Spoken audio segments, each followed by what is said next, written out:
Shalom, everyone. It's good to be with you again. In this case, I think I can see one or two faces, which helps. And we are in a happier mood now. There is the relief after the difficult time of Rosh Hashanah and Yom Kippur. And now we approach Sukkot, which is the festival of joy. This is a samachta b'chagecha. One of the main commandments for this coming festival is to be joyful. So, of course, that's one we don't at all mind being very particular about. But certain questions arise. First of all, we've been thinking about the rather doleful theme of the end of the world. The feeling that the world has come to an end. And we've been thinking about this in terms of Moshe's personal experience, when he's told he can't go into the land, and that's final. A feeling as if charav alav ulamu, as if his own personal world has come to an end. And then last week we talked about Jonah, and the mystery of his feeling, apparently, that the world is coming to an end, that he would rather die. It's better for him to die than to live in this world. In other words, it's a personal, subjective rejection of the world.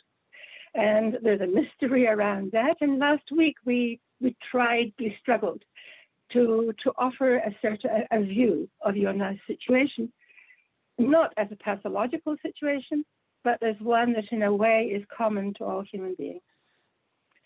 But this week, what do we have? This week we have the story of the golden calf, which is connected, of course, with Yom Kippur, because Yom Kippur was the 10th of Tishrei, and if you do the count, that works out as the very day that Moshe comes down the mountain, finally, with the second set of tablets in his hand, and his face shining with light. V'lo yada Moshe ki karan or panav. And his face is shining with light because forgiveness has been achieved. And in a sense, the world it came to an end, but it's back again. And I want to think about the story of the golden calf, a bird's eye view of it, very, very briefly, by way of introduction. When I say the world came to an end in this story, I'm thinking particularly, in terms of the text, of what God says to Moshe at the top of the mountain when he reveals to Moshe what the people have been doing at the bottom of the mountain. And God says to Moshe rather grimly, Ra'iti et ha'am hazeh ve'am kshei orechu. I've seen this people, and they are a stiff-necked people. In other words, this is God's point of view, which is in a way a view from infinity. It's not a personal view, it's a judgment. It's a judgment, an objective judgment of the people. They are stiff-necked. So just let me be, God says strangely to Moshe. This is full of material that I'd love to work on with you, but not our subject. Just leave me alone. Let my anger burn against them. And I will totally destroy them. That's achale otam. In other words, the divine decree at this point is that the world is coming to an end. The Jewish world, the world of Bnei Yisrael of that time, that they are going to be totally annihilated. And if God says it, then presumably that's final. Except, of course, for that little loophole that's left there, just let me be, on which there are the most marvelous midrashic sources, which suggest that is God hinting to Moshe. Do you remember our hinting from the beginning? God is hinting, it really depends on you. Can you in some way get between me and my anger, between me and my decision to annihilate? And indeed, Moshe steps into the breach, the image from the midrash, and he prays for the people so intensely that it takes a mere 4 verses. I noticed that this morning when I was preparing. It takes a mere 4 verses for us to read, Vayinachem Hashem, and God had changed his mind about the evil he had intended to do to the people. He didn't do it. In other words, there is a last moment reprieve, but in terms of God's intent, it had been a fact, as it were. Once God says, Achalem, I'm going to destroy them, you can't say it never happened. Right? Something was happening, in a sense, at that moment, and then God thinks differently. He shifts his point of view. So there was, in some way, a destruction. The world did come to an end for the time it takes to read 4 Psukim. That's as far as we're experiencing it. And Moshe's prayer makes all the difference. It's Moshe's heroic prayer that brings the people back to life again from the death to which they were doomed. Now, that, of course, is not the end of the story of the golden calf. And it's not the end of the sense of the deathly effect of the golden calf. Because after all, what will happen immediately after this is that Moshe will come down the mountain. He will smash those sacred tablets, which are the solid evidence of his encounter with God. And he will smash the tablets, and 3,000 people will be killed in a kind of havoc. Suddenly there is a punishing sword, right? People are running around, the Levi'im are running around killing people. So it's hard, it's unbearable to imagine. So 3,000 people, that's not nothing. 3,000 people die. And the story still hasn't come to an end, and there still isn't a sense of full relief. There are many more negotiations between Moshe and God, till we finally get to Moshe coming down the mountain with the 2 luchot in his hands, another set of luchot, which symbolically speaking says, well, the first set was smashed. That is, the world did come to an end. That one story ended, and now, in a way, everything is being recreated. Now, I want to go as far as to say that what the Midrash says about that theme of the world coming to an end in several places is that there are certain people, asher ra'u olam hadash. Certain people have experienced a new world, meaning they've seen an old world die and a new world being born. And the most obvious example of that is physically, objectively, is Noah. That Noah actually saw the whole world destroyed, and then he saw a new world. That's our exemplum. That's our clear example. What about in this case? In this case, I want to argue, and I'm basing myself on beautiful material from Pachad Yitzchak, the work of Rav Yitzchak Hutner. He writes in several places on this theme. He insists on regarding this as a recreation of man. That man after man, let's say the Jewish people, Bnei Israel. Bnei Israel are in a sense annihilated, and they start again. It maybe took just the blink of an eyelid between the two things, not enough time almost to notice it, but subliminally they died and they are brought back to life. And it's a different life. Life after the sin is different from life before the sin. In other words, you might say that it's not just a question of they died and they came back to life, but they died and then there is something in between, a loss of some kind, and then they come back to life. And I want to be exploring this sense that the people have an experience here. If you only read what we've said so far, if you only read the story as we find it in the Torah, then you get the sense that Moshe certainly had an experience during this dying and recreating of the world of Bnei Israel. Moshe's hard work, Moshe's dedication, his devotion is what made the difference, is what allowed that to happen. So Moshe's face is shining. However you interpret that, clearly it's the light of joy at a mystery, right? Something extraordinary and transcendent that has been achieved. From despair to joy. But what about the people? In all this, the people, in some way, the Torah doesn't seem to be very interested in what goes on among the people. Things are done to them. Right? They are killed. They have to watch the tablets being smashed. That Moshe is absent, and the people really are not there. There's a sense of what is their inner process? What is it that they are experiencing?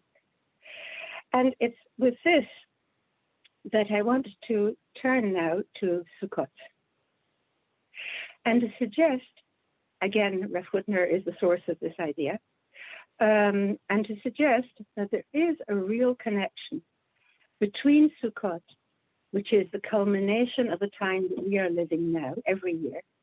Every year we live this structure of Rosh Hashanah, the time of judgment, Yom Kippur, the time of Rachamim, right? It's not an easy day, but in the end, it's a day, hopefully, of compassion. And then there is Sukkot, where there is joy. Suddenly, there is the joy at the end.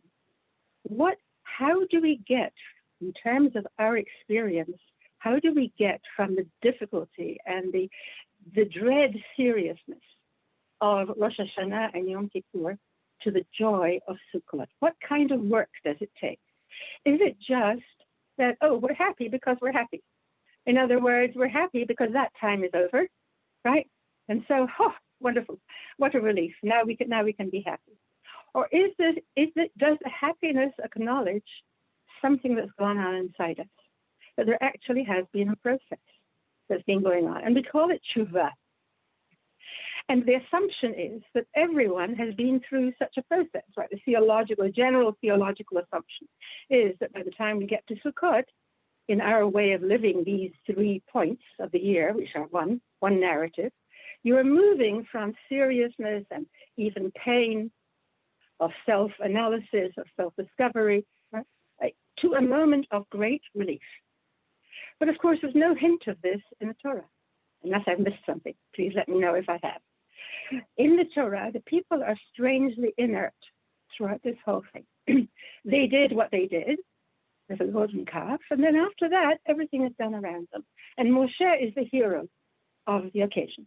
He is the one who our eyes are fixed on him and on his heroism, and on his radiance.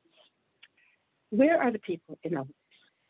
And so here, I'd like to suggest, definitely add one more preamble here, and that is that, of course, the triptych, the trilogy of Rosh Hashanah, Yom Kippur, and Sukkot is not the structure in which Sukkot belongs in the Torah. Sukkot belongs to a different trilogy, and that is Pesach, Shavuot, and Sukkot. Yeah? So there's no real sense in the Torah of Sukkot as belonging actually to what we are living now. So our living experience, in a way, is not to be found in the Torah. I have to say, in the Pshat of the Torah, it's not there. Sukkot doesn't serve the function that we live every year. And now what I want to do is to suggest, this is Rav Hutner, is to suggest that indeed Sukkot does play a role, a crucial role, momentous role, in that inward story which is absent, which is really repressed, you might almost say, in the text of the Torah itself. In some way, there is a hidden narrative here which culminates in Sukkot.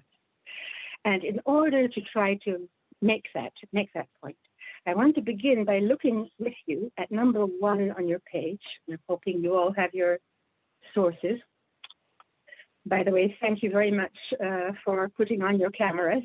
Those of you who have been doing this, really is a pleasure to see your faces, each one of you. And I'm looking at number 1, and the Rambam.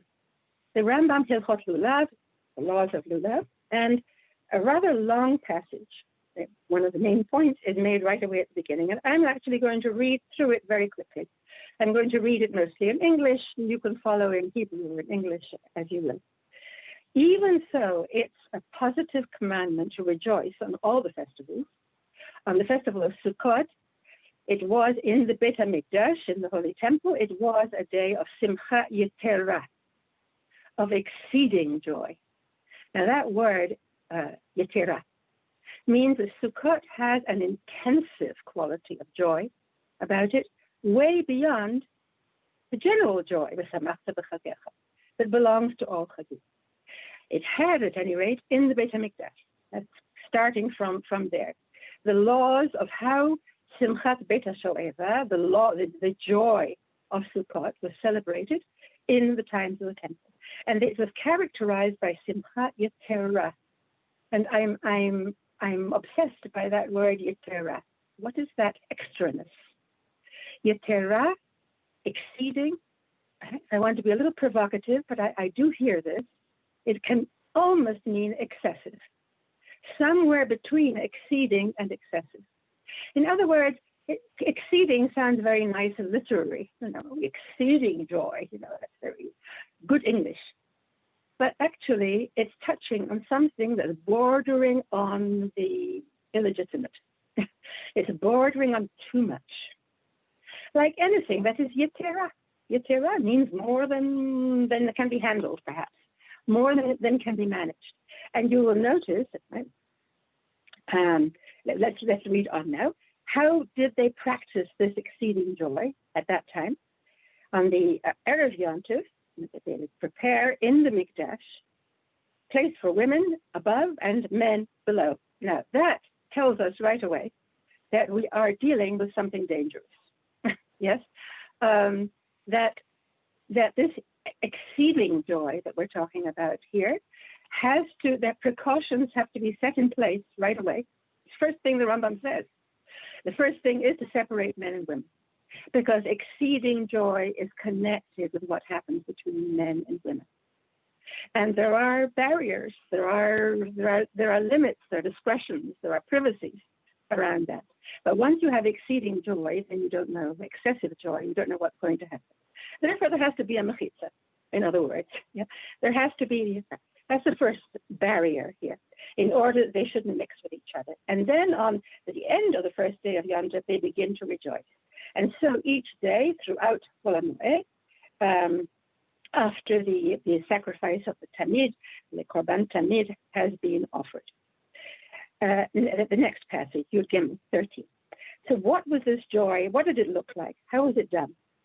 There was a flute playing, makel minagnin bekino, a flute and a harp and cymbals and other stringed instruments. That is, there's a whole orchestra that plays, and each person comes with whatever instrument he knows how to play. There is again that element of rule-free. Never mind what, just bring your instrument. bring your instrument, whatever it is, so as to add to top up the joy. The joy should really overflow. So it starts with musical instruments. And then there is the mouth, actually, to sing. Someone who's a good singer should sing. Everyone should bring all his personal resources, individual resources, and this really sounds like almost like a bacchanalia. It's like everyone just come and do your thing. And then dancing. And what kind of dancing? I didn't have enough breath for that. In other words, there's a whole cascade here, I would say, of verbs of rejoicing. How do you do it with your whole body? There is dancing, and there's tapping, and there's clapping, and there's every way you know how to make sound and movement. And the last one is mefazazin mechakarin. The idea, especially mechakarin, associations of spinning and weaving and going around and around, almost like I tried to prepare very conscientiously. So I have a whole list of translations to shuttle, loop, twist, tangle, cavort, right? All these words suggesting movements, skillful movements. These are not exactly free movements because they're skillful movements that know how to move in every which way and not to bump into each other, right? But they're all in some way circular, and they're in some way wild. There's a certain wildness about them, uncontrolledness.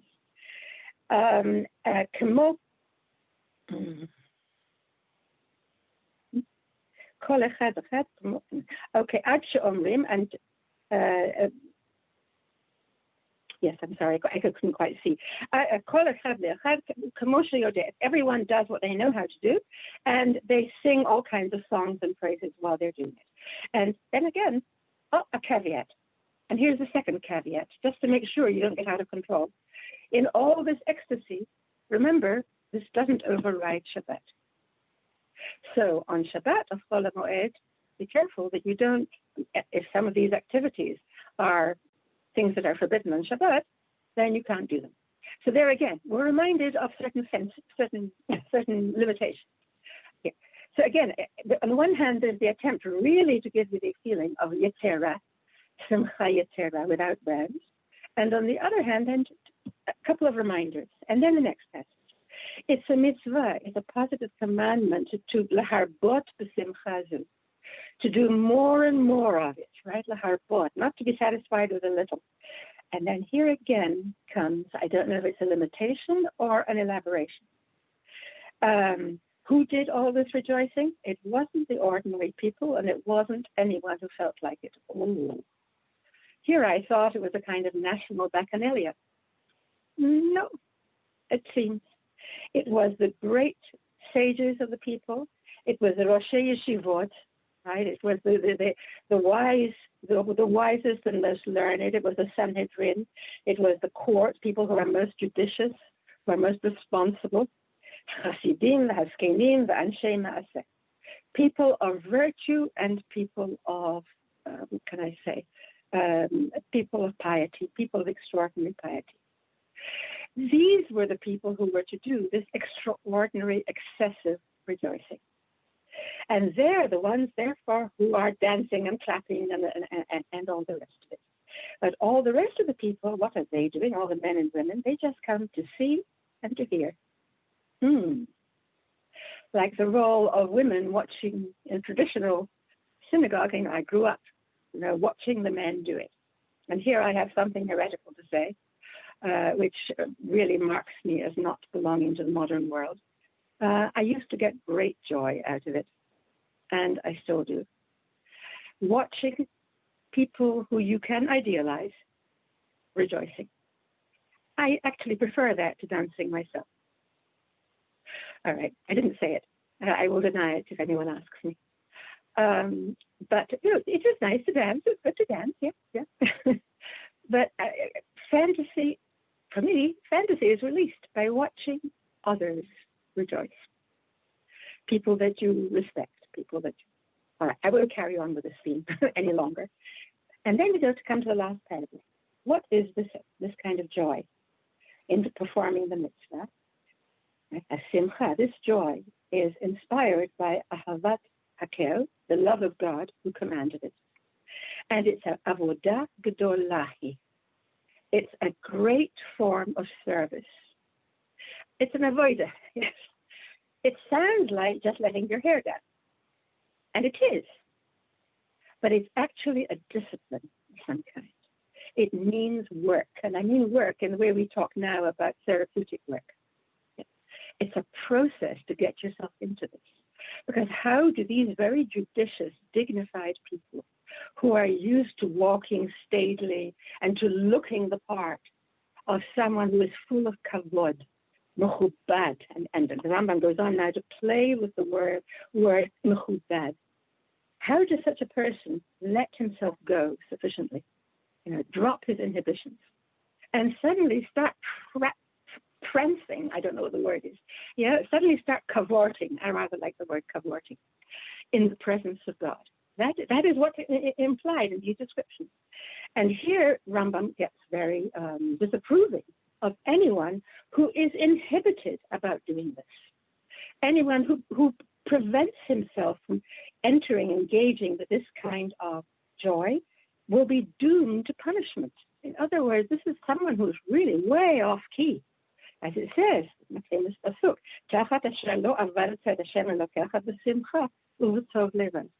you are responsible for not serving God in joy. And if the particular kind of joy that's asked for here is this kind of exceeding, excessive joy, then even the dignitaries and the most pious among the people, that's what they're asked to do. They're asked to get themselves somehow into that. But someone who, how should I translate Megis Tato? Someone who is stiff and doesn't let and respects himself too much, umitkambed be'enav, and is too honorable in his own eyes, too dignified in his own eyes. Anyone who is too full of himself and too stiffened by his own kavod, by his own sense of kavod, is so very complacent. B'mekomot elu, I like that expression, in such places. That is, kavod and acting in a mechubad way is quite all right in many places, like when you're performing other roles. But when it comes to such a place, there is something else that's being asked for here. And anyone who in some way thinks that that's beneath him, it's a very round denunciation by the Rambam, chote v'shoteh, is a sinner and a fool. That's hitting Hasidim and Chachamim in a very delicate place, in a very vulnerable place, because they are the ones, after all, who don't want to sin and don't want to be stupid. Those are the two things in life that they're not doing. And suddenly they're being told it's an entirely inappropriate sense of your own dignity at this point. And that's why Shlomo, I won't quote, you can read yourself as a pasuk, don't be too honorable to yourself. Don't give yourself too much weight in your own eyes. Leave your ego out of it. Now that could be a general direction in life. Now leave your ego out of it. But in the particular and very concrete situation that we have here, it applies simply to the particular form of simcha that you find on Sukkot. That is the one place in which you see this very clearly. And anyone who is mashpilat, these are negative words. Kavod is a positive word, no question. Anyone who lowers himself, right? A good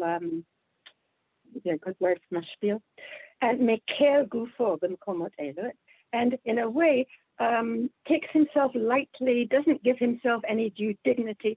I'm not quite getting slight sense. I can't quite think of the right word. I'm sure you all can. Anyone who does that, he is the real gadol u'mechubad. He is the real great one, the one who is. That's a different kind, a new kind of dignity that we're talking about here. Yes, ha'oved me'ahava, who serves God out of love. Oh, love. Yes, Rambam said something about love before, that the whole thing is inspired by love of God. Now that, when you're inspired by love, you can be quite undignified. Love is not a dignified, the experience of love and the relationship of love is not necessarily a dignified one. If you're in love, then you will do many things that you'd rather not be seen doing, right? Something else comes into play. And the idea of love, apparently in Greek drama, love dramas were regarded as comedies.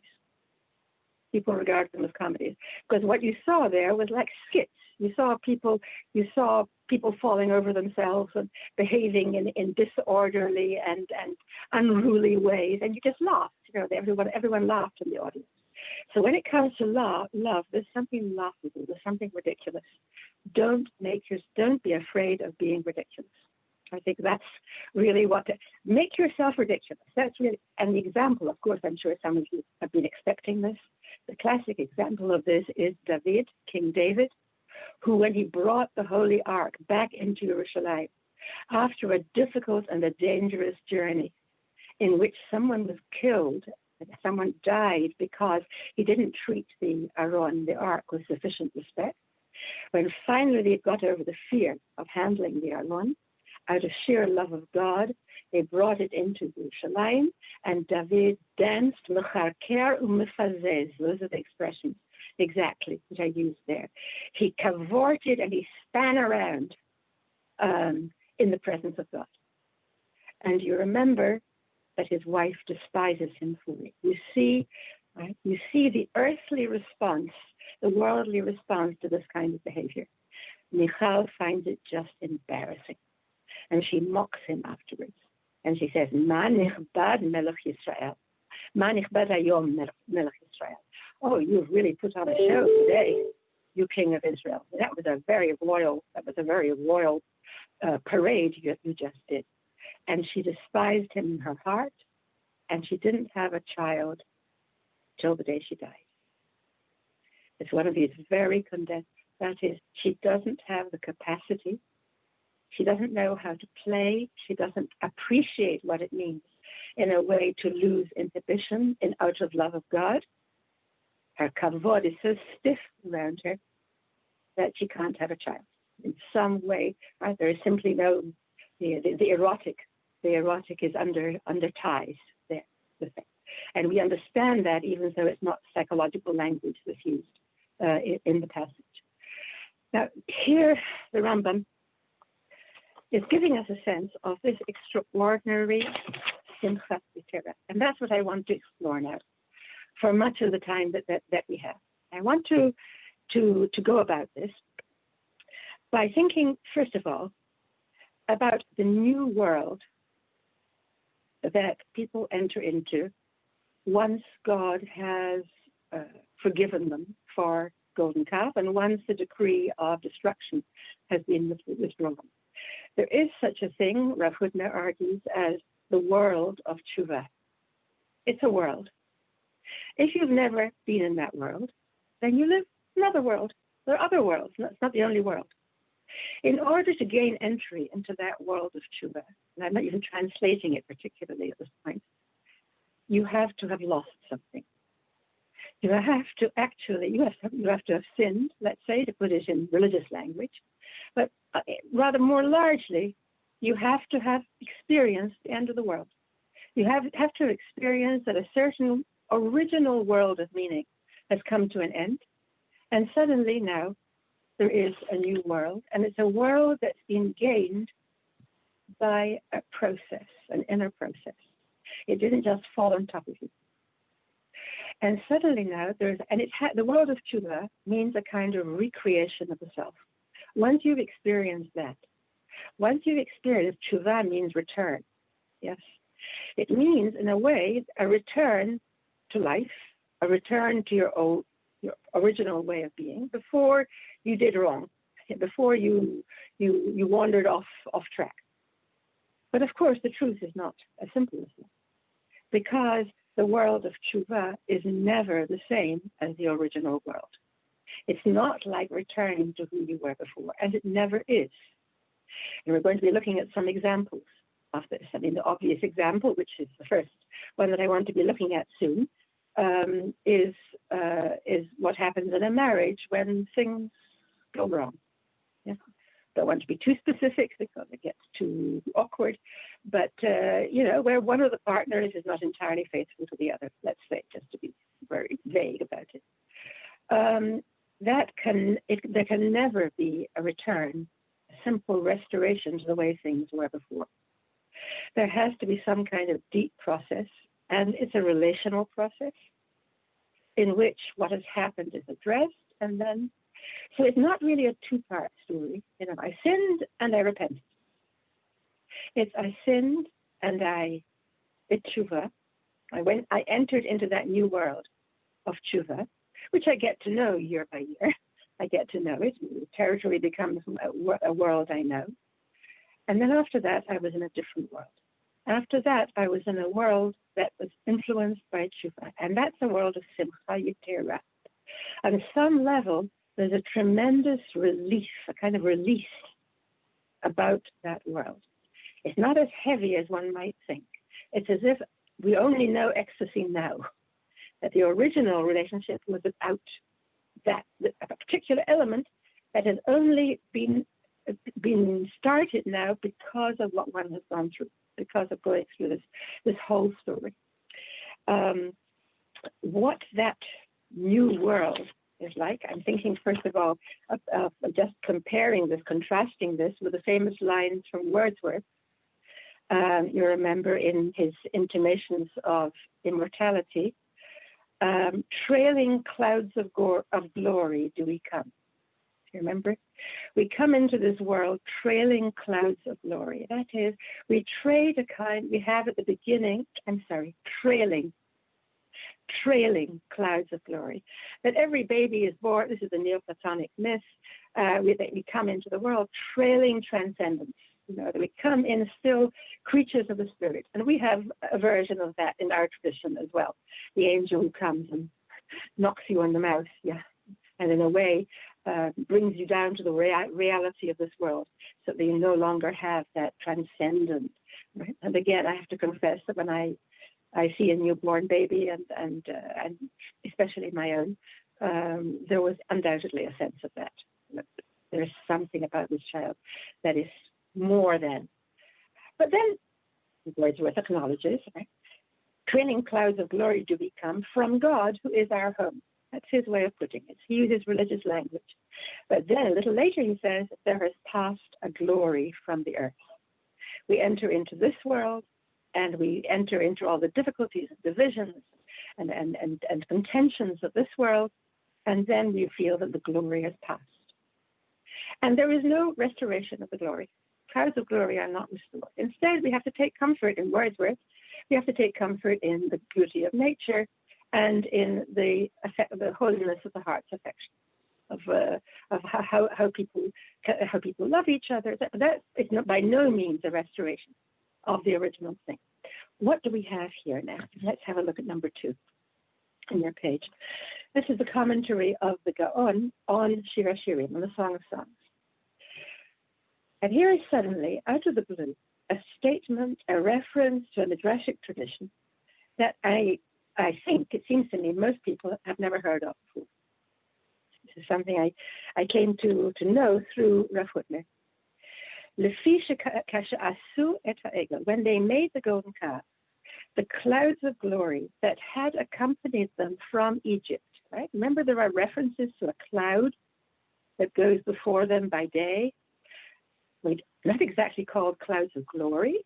The tradition is that they were accompanied by clouds of glory all the journey until they sinned. And when they sinned, they lost those clouds of glory. What do we have here? They made the golden calf, and the clouds departed. Quietly, without a fuss, in addition to everything else, all the drama that was going on the earth, you know, the breaking of the tablets of people dying and Moshe going up and down the mountain and praying and so on. A quiet indication, just an index, a weather vane of some kind. The clouds were there all the time, and they just quietly dispersed. No more clouds of glory.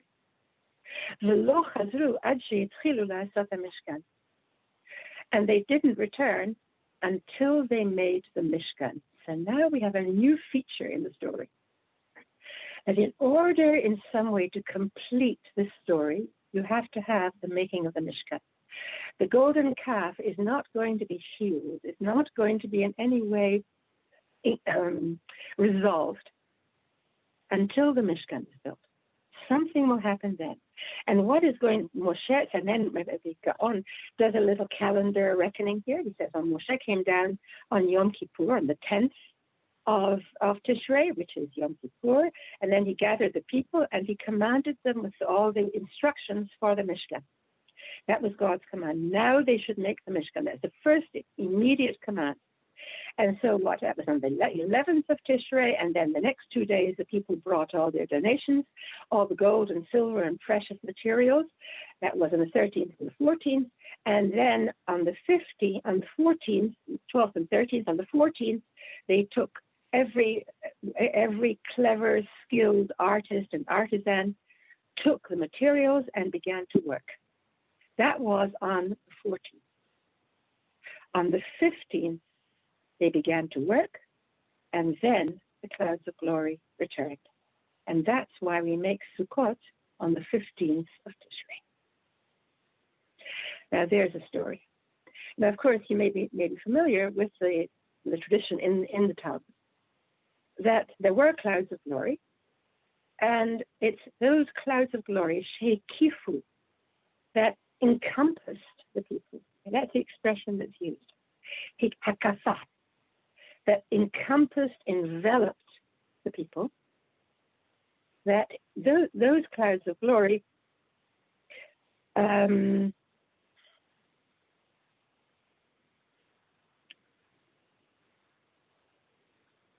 I'm sorry, I just lost my track.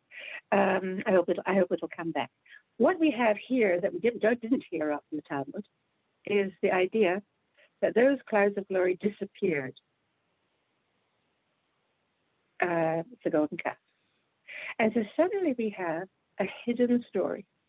And it's a story in which something objective happened, something out there, not just done by people, not done by Moshe's prayer and so on, certainly not done by the Israelites, but a token of a loss, a deep loss, these clouds of glory that embraced them, that held them, disappeared, and then returned. Why? Because they were making the Mishkan. It's all the bringing the materials, even excessively bringing the materials. Actually, the word excess is used there. They brought enough dayam v'hoter. They brought enough materials and too much. So there was too muchness in the preparation for the Mishkan, which you are supposed, I imagine, you are supposed to connect with when you think of Simcha Yetera. And the Mishkan, but the real moment when the clouds can return is when they began to work. They began to make the Mishkan. It's a construction of a space. It's a construction of a space now that's going to be defined and embraced and held by the clouds of glory again. And the restoration signifies forgiveness, signifies that things are well now on one level. Now, in this sense, what we have now is an idea of hekef, as it's called, of the hekef ha'ananim. That they are. What was the role of these ananim, of these clouds? According to midrashic traditions, they had practical roles. They really helped the people because they surrounded the people from all sides. All sides mean above and below, and from all four sides. Right? It was like a complete envelope was around them. These clouds, or even under them. It made the walking in the desert, in the rough ground of the desert, easier. That was one of the things that was a function of the ananim. It helped them with heat. It shaded them from the heat. It protected them from scorpions, snakes and scorpions on the ground. In other words, it filled all kinds of practical protective roles. The people were deeply appreciative of this gift. And we have a sense of a people who are mukaf now, that the experience of being almost swaddled, trying to convey something about that word, lakif. It means to be held. And the association that I have, irresistibly, is with the idea, very important idea, of the British psychoanalyst W.D. Winnicott. D.W. Winnicott, Donald Winnicott, who talks about holding and the importance of holding, right, in a nurturing relationship, going back to infancy, of course. The original holding of the mother, which is not just the fact that she holds the child in her arms, and that's a very important gesture of mother love, of nurturing. It has a quality, the quality of the mother's holding provides for the child a kind of deep internal sense of security, of living within a space in which she, she can afford later on in life to be alone. The problem of aloneness, which is after all the human fate, however much we want to talk about connection, that each person is alone. What makes one able to bear one's aloneness with oneself, with all the energies that are there within an ordinary human being, a healthy, normal human being? We're not talking about pathological cases now. The explosive energies that are there within a human being. What makes a person better able to manage it, experience of being alone, is having had a deep sense of holding. For Winnicott, of course, that is one of the main demands that's made of the analyst in dealing with the analysand, that there should be a virtual sense of holding. In other words, the physical holding, but the experience should be on some level. It's not regression exactly, but it's a feeling of being held. And that's a feeling that only the person who's being held can know about, right? That's the test. How do the people feel? So from a description of objective clouds that are there protecting and surrounding the people. That objective, that external description of their return gives us actually a very internal sense of how the people felt. That the people feel here, like the baby does, on some level, as if now I read from Winnicott, as in the original baby situation, infant situation. This is the way Winnicott puts it: a sense of an infinite unknown support, a sense of that the child has, that the baby has, a sense of an infinite unknown support. And the most important word there, I think, is unknown. It's not that the baby feels hugged by the mother. Right? I'll hug you tight and then you'll know that you're perfectly safe. The mother actually doesn't even have to touch the baby. Of course, that's not recommended. But at moments when the mother is not touching the baby feels, nevertheless, surrounded, supported. There is a background aura. Is another way he puts it. There is a sense of a it all depends on, right, the child's sanity and safety and well-being. All depends on the quality of support that the infant does not know he has. Now that's a paradox. It's not that the infant is thinking to himself or even feeling to himself, oh, what a wonderful supported atmosphere there is around me. Right? In other words, it's purely unconscious. The child senses something that cannot be known consciously. And it can't be manipulated. The mother can't sort of decide to switch on some infinite support. It's something, call it a fantasy that the child has in the right situation. And the child knows then without knowing. So an experience of, and that stands one in good stead later on. That later on, one can live, and using expressions again from Winnicott, with a sense of a kind of unconscious, again, an unconscious support in managing the currents and ripples of life. The shocks and currents and ripples of life, the times that one is at peace and then the times when one is in turmoil. The times when the world has come to an end and the times when somehow there seems to be an unexpected peace. Suddenly one is again held within the world. And there's something about this basic importance of peace, and peace having to do with this experience of being held, that allows one to weather all the storms of normal, healthy existence. And Winnicott wants to say that in a way, he makes a very strong statement. Of course, he deals with people who have exacerbated senses of vulnerability, people who are sick in one way or another. And yet he says that the greatest suffering is to be found in normal people. It's really quite amazing. In normal people who have full vitality, who haven't in some way been dampened down out of fear or anxiety, but who live with all their energies. And such people, hopefully all of us, live with great suffering. There is much suffering to be experienced. And what allows us to weather that is something to do with this holding. And that's what I want to carry with me now into the midrashim that we will look at together now. What is the experience then of the people when they have this sense of something lost and then something restored? So I'd like to look with you at number 3, Shemot Rabbah. And here the Midrash speaks really about the word edut, talks about the Mishkan, and says that the building of the Mishkan and the existence and the functioning of the Mishkan was testimony. It was a Mishkan of testimony. It told something. It tells a story. It was testimony for the whole world because that it had been commissioned by God. So Rabbi Yitzchak says, what is this like? What's a parable? It's like a king who married a woman, and he loved her too much. Yoter midai. Now again, there's that yoter. I'm sure it doesn't mean too much.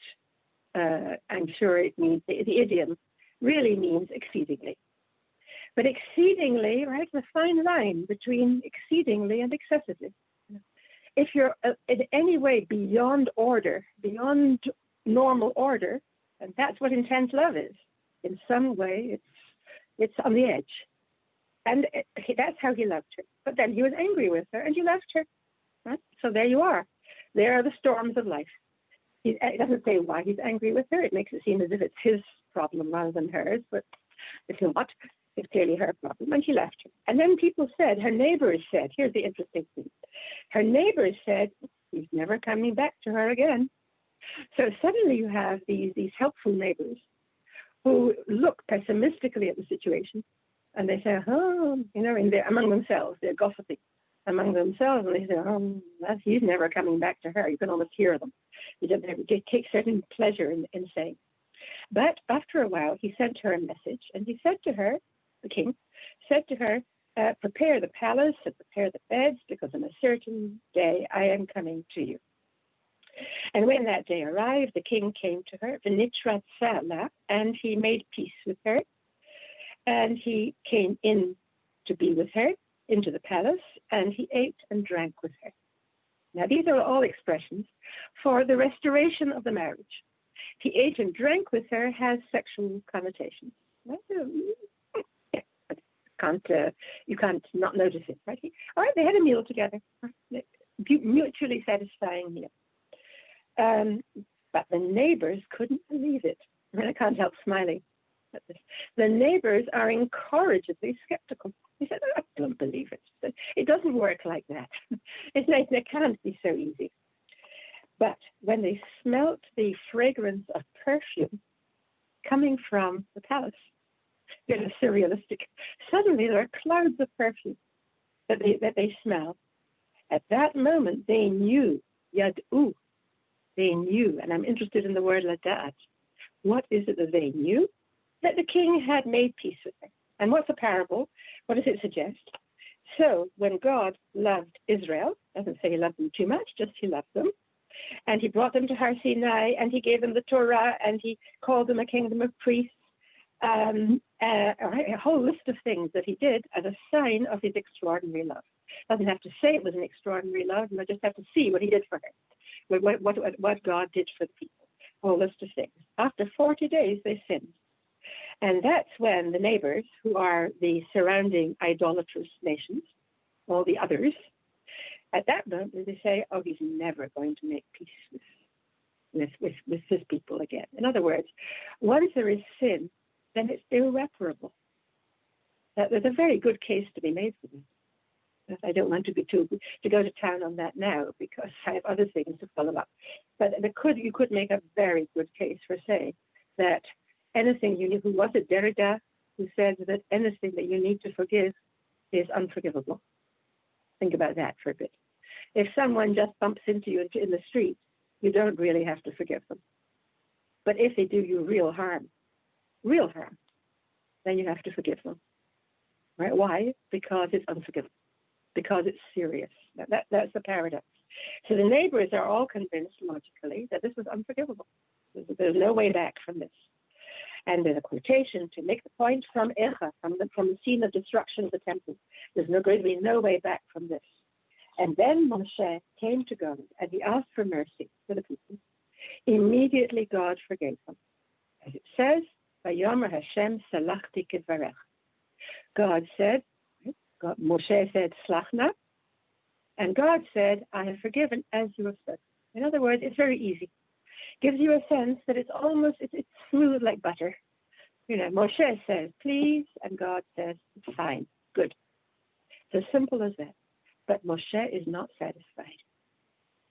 And Moshe then says, Master of the world, Master of the universe, I am satisfied. I am satisfied. Mefuyas, right?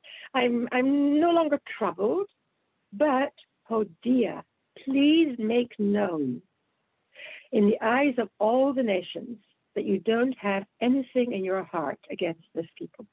In other words, no residual resentment against this people. And of course, what's strange here, I mean, I've been struggling with this on and off every time I encounter it. I'm going to try again today, is the emphasis for Moshe in let the nations know that you have nothing in your heart against the people. Why is it so important that they know? I would have thought the idea would be let Israel know that it's really a true, full-hearted forgiveness, because they must be feeling, well, all right, you're not going to punish us, all right, it's a kind of interim agreement, but in some way the story will go on and on and on, and we'll never really see the end of it. And that would make sense in a way. There's a certain kind of logic to that story. And I want you to tell them that really is a clean slate, that there really is, you don't bear any recriminations in your heart. But it's the nations Moshe seems to be concerned with. And why? And so what happened? Then God said they should make me a holy place. When the instructions for the Mishkan came through, then makirin, then they understood. God says, once they make me a mikdash, then they will understand. They will recognize that I have forgiven them. So who will understand? You could read it either way. The nations will recognize, or perhaps more likely, Israel will recognize.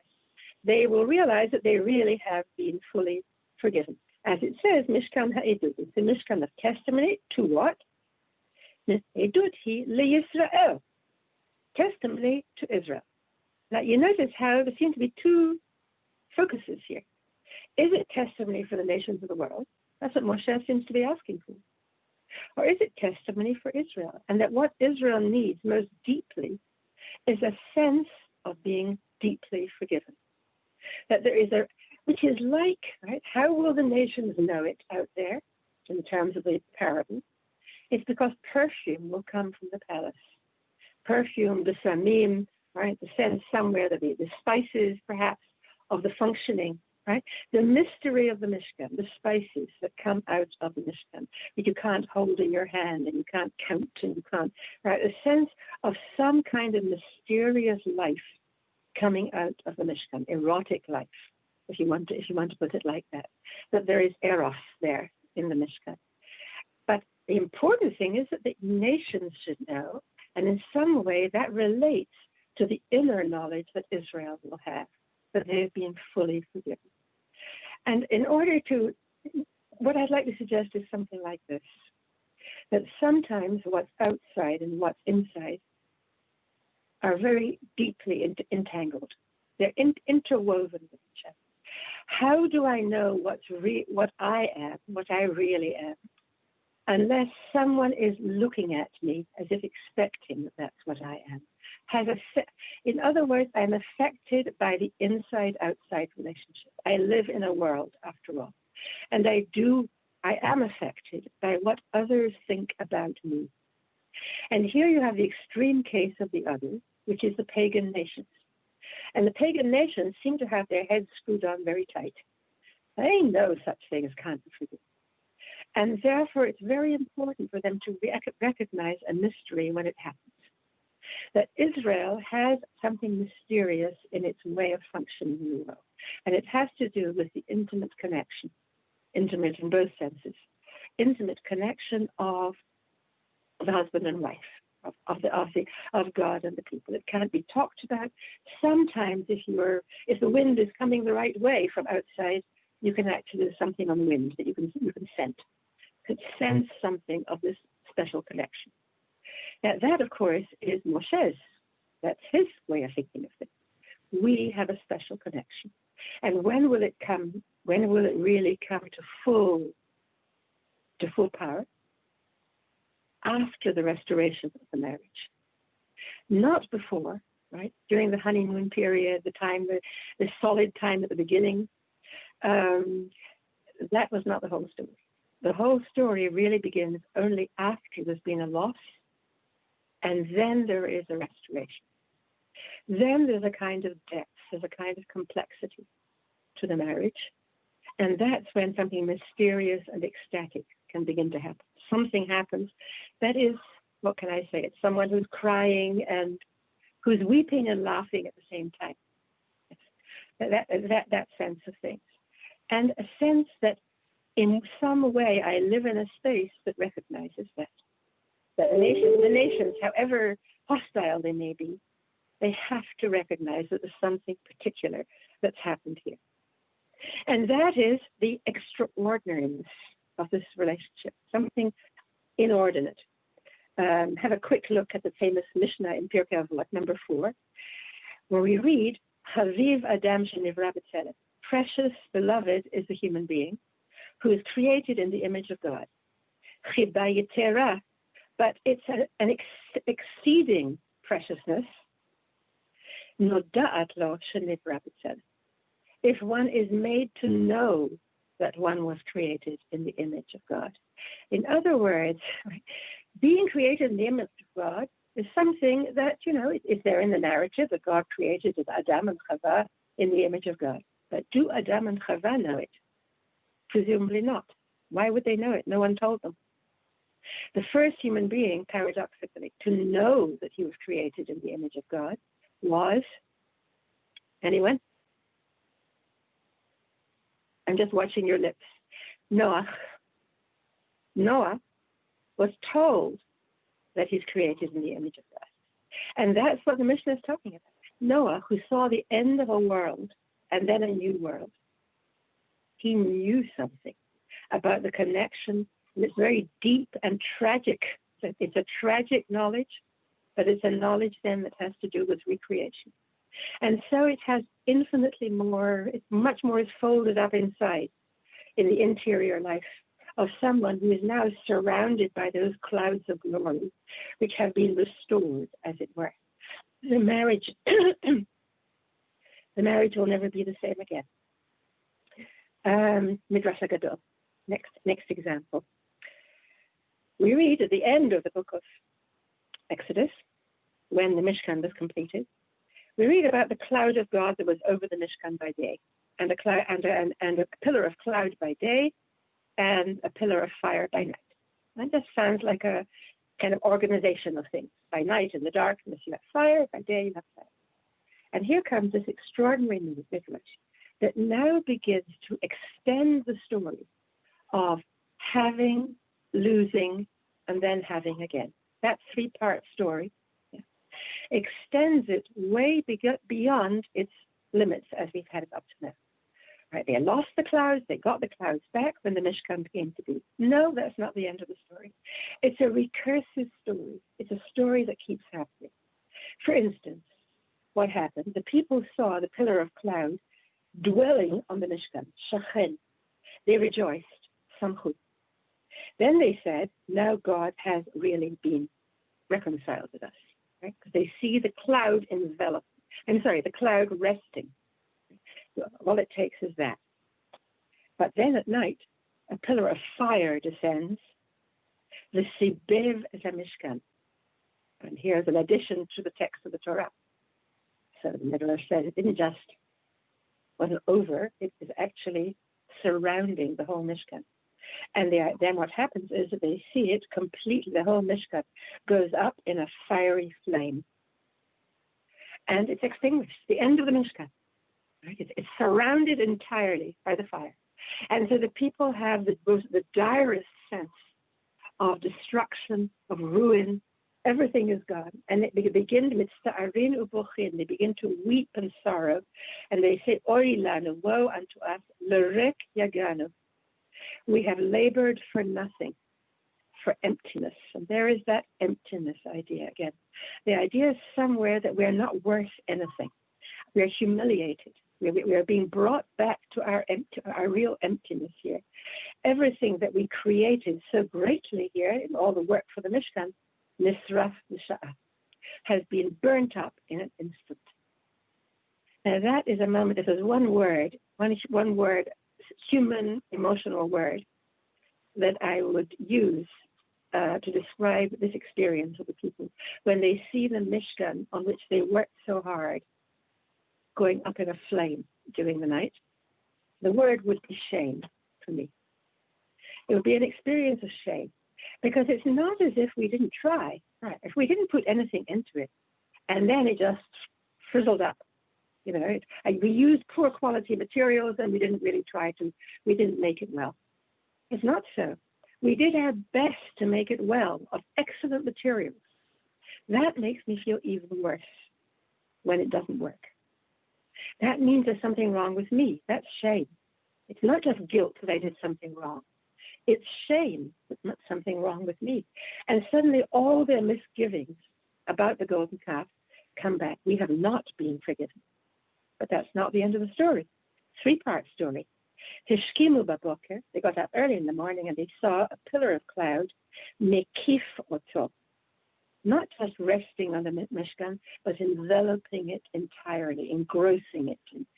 Yes, and immediately, samhu simcha yitera. Immediately they rejoiced with an excessive, exceeding joy. Now that, in other words, is not enough. Right? The first stage of the three-part process was over as soon as they started working on the Mishkan. But no, after that, the Mishkan is completed and it happens again. Right? So there's a sense of a pattern that will repeat itself.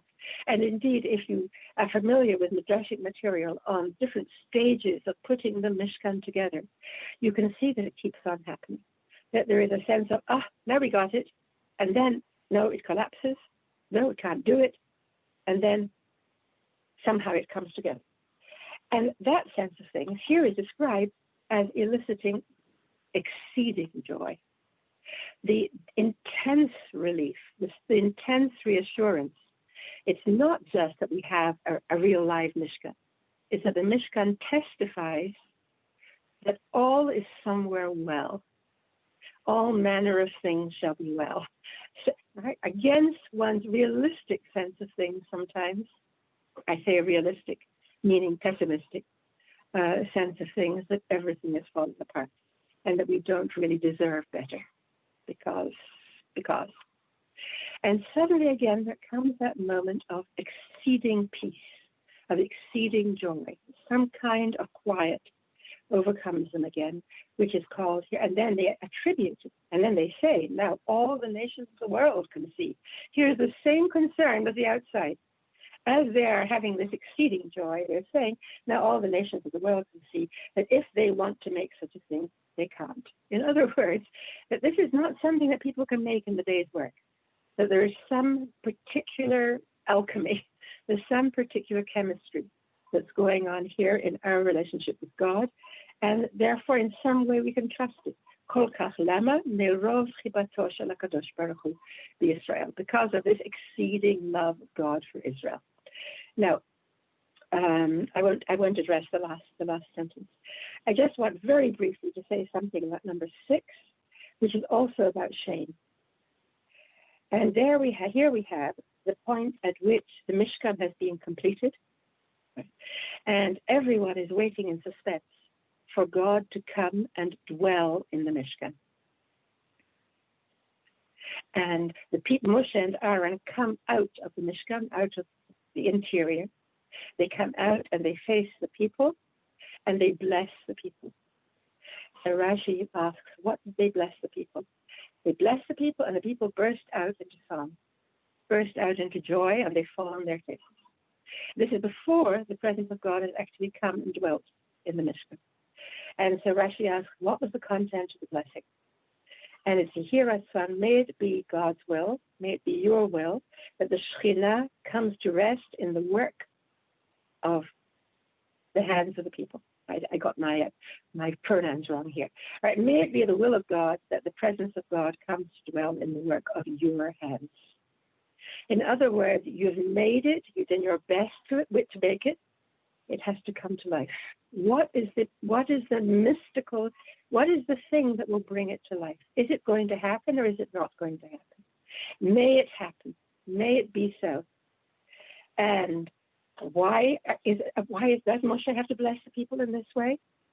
Because every day of the 7 days of erecting the Mishkan, they erected the Mishkan for 7 days. Each day, Moshe put it up and pulled it apart. In other words, practicing success and failure. Here it is standing, and now I take it apart. Maybe it's just to practice putting it together on a practical level, that the priest should know how to do it later, how to put together the Mishkan when it has to be taken apart. for traveling and so on. But on the less practical level, it's practicing something that is and then is destroyed, and then what? Then a blessing is needed. You have to go through that experience of creation and destruction in order to get to the recreation. And indeed, when that happens, the people are ashamed. When it's destroyed and it's taken apart, the people are ashamed. Nichlamim, and they say to Moshe, in a very similar language, all that hard work we did, so that the presence of God could come and dwell on the work of our hands among us, and we would know for sure that the ego has been forgiven. That's the sense of being held that we want. That's the sense, and it's gone missing in one way or another. And then after that, after they pray, I won't go into the details at the end there, Moshe says, this has happened, so you will realize it's really through Aaron. Because of Aaron's procedures in the Mishkan, he is the one who's actually making it all work in the end. We should give credit to him. Why does Aaron need this booster to his reputation? Because of his connection with the golden calf. Because he is the one who feels ashamed, particularly in midrashic sources, of the fact that he was the agent through whom the golden calf was made. And so he experiences shame in an even more intense way. And so now he is given the opportunity to be the one that brings God's presence to inhere again in this space that the people have created, the place for God to dwell. Number 7. In this story that I'm telling, I come back to the Sukkot now. The arguments in the Talmud, and now I connect with myself when I had my little lapse a little while ago. I think they call it a senior moment or something. It happens because one's actually very young. That's the truth. I'm going to do it again. I don't believe it. Okay, leave that sentence unfinished. The Sukkah, yes, the argument in the Talmud is this. It came back now. I wonder why it's hard for me to remember. What is a sukkah? What is making a sukkah? Does it refer to the clouds of glory? And we just make something to remind us of the existence of the clouds of glory? Or does it really refer to what in that generation, in the generation of the Midbar, the people lived in, that they actually lived in Sukkot? Did they live in Sukkot, or is it just they lived under this holding of God? And now in later generations, what can we do? We don't have that original sense of holding, so we make Sukkot. And so it's put here like this. A sukkah, what does a sukkah have to look like? A sukkah has to be not higher than 20 cubits high. It's disqualified if it's higher, if it's taller. Why? Rava says, because of the verse that says, Leman yed'u dorotechem, in order that your future generations will know that in Sukkot I made the children of Israel dwell. That is, all future generations have to be aware of the existence of that physical space that they will call a sukkah. The sukkah will do the work then. If the sukkah is up to 20 cubits high, a person knows that he's living in a sukkah. In other words, hudar, he dwells.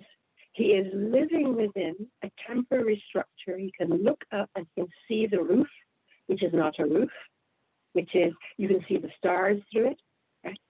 If it's higher than that, if you can't see the roof, then you can really feel in some way either that you're not roofed altogether, or that you're living in a hut with a proper. You need to be living somewhere in a third space, neither roofed nor unroofed. You need to be living, but what is your way of living, at least during these 7 days? We recall that time betwixt and between. We recall that time in which there had been something and it's been lost, and there was a desire then to bring it back. And the condition of the sukkah then is a condition of instability. It's stability, instability. We never know when it can disappear again.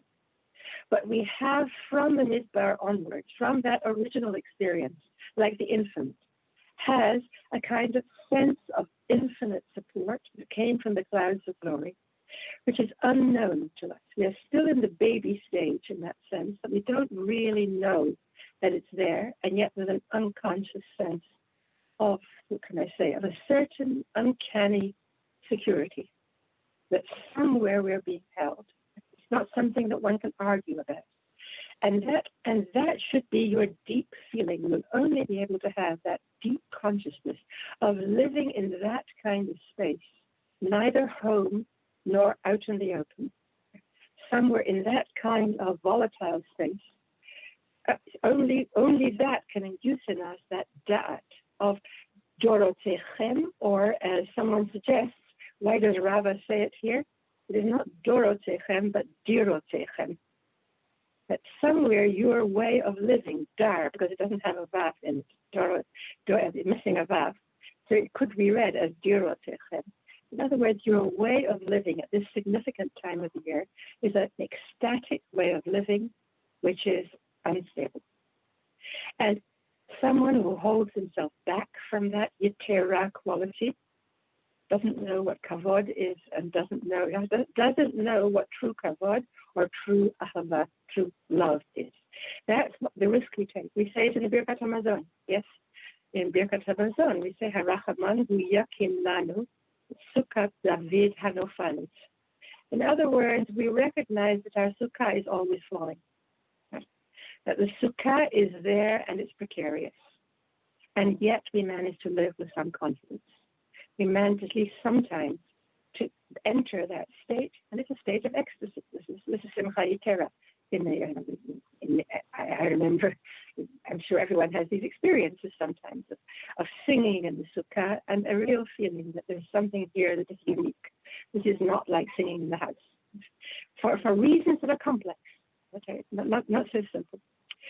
And I wanted to finish then with the maturing of that sense of being held. What happens when the one who has been held, well held, then develops a desire to hold? Have a look at number 8 on your page. Yes, I hope we have just about enough time to talk about this. This is the Orach Chaim, on the commandment of God to build the Mishkan. Build me a holy place so that I may dwell in it. Now, it's clear that that's a commandment from God to the people, and that God has a desire here, that he wants to be able to live in the work of the people's hands, in this world, in some sense, in that liminal place that the people will make.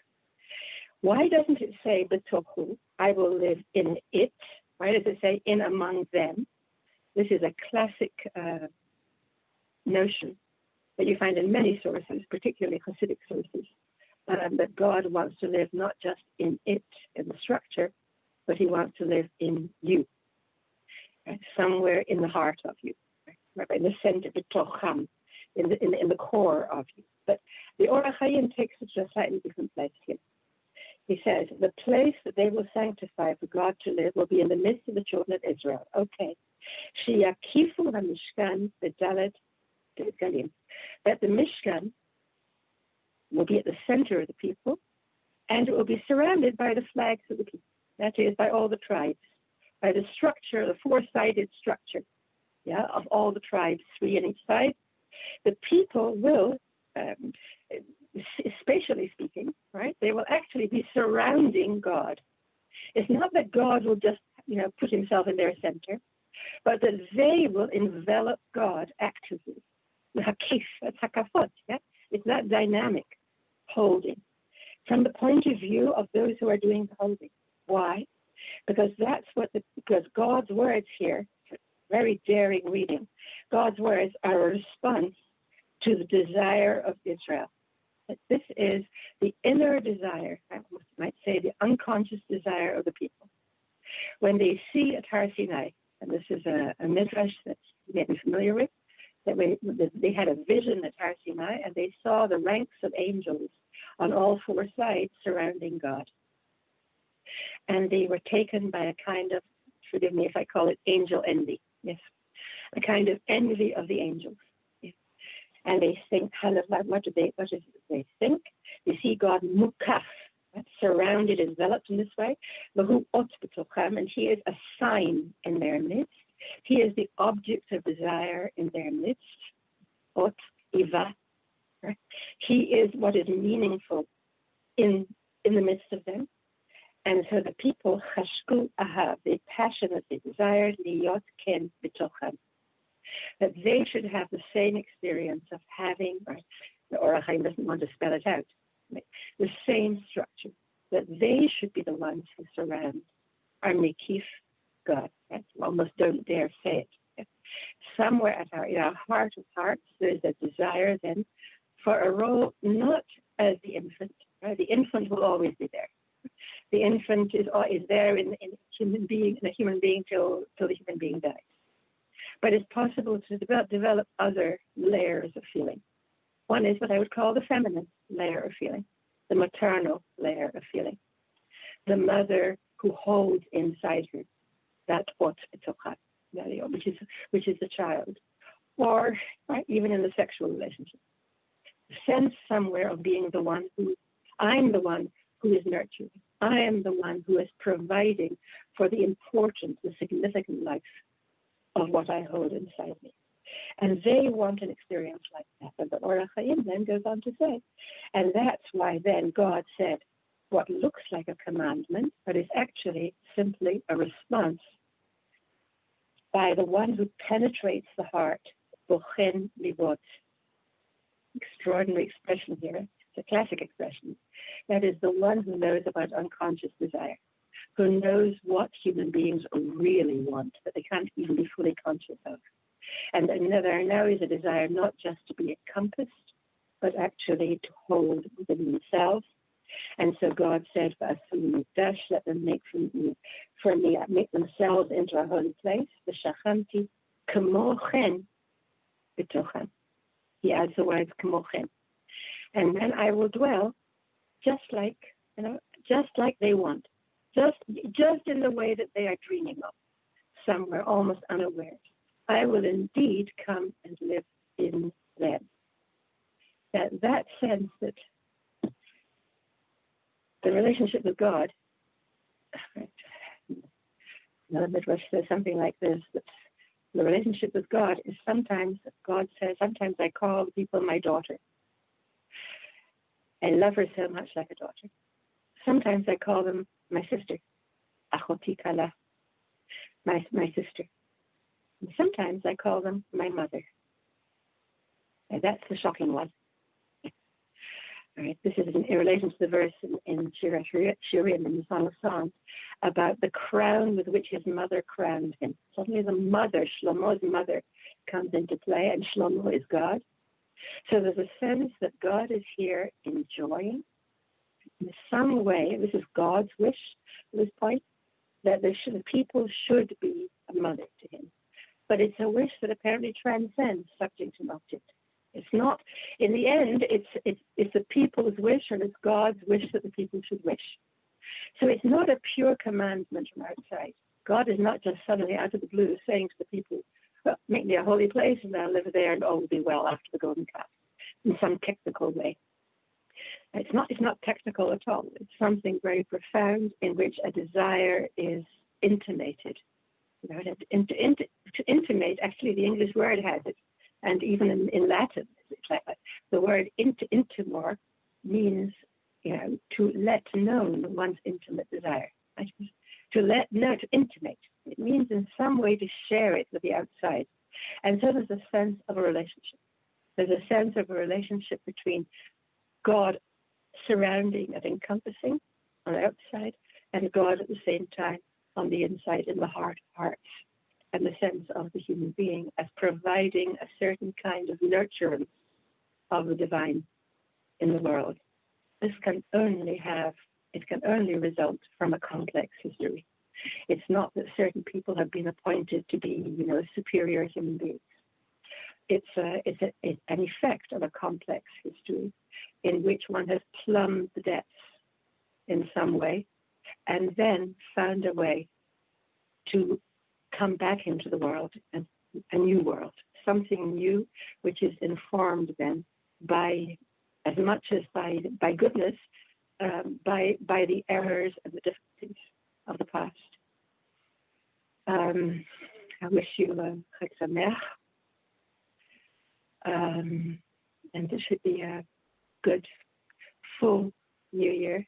Of course, it will be complex, and of course, there will not be a Yom Acharon, so simply. We're not looking for last days at this point, but a new world, and a world that's more hopeful and can be full at least at certain points with Simcha Yitzhak.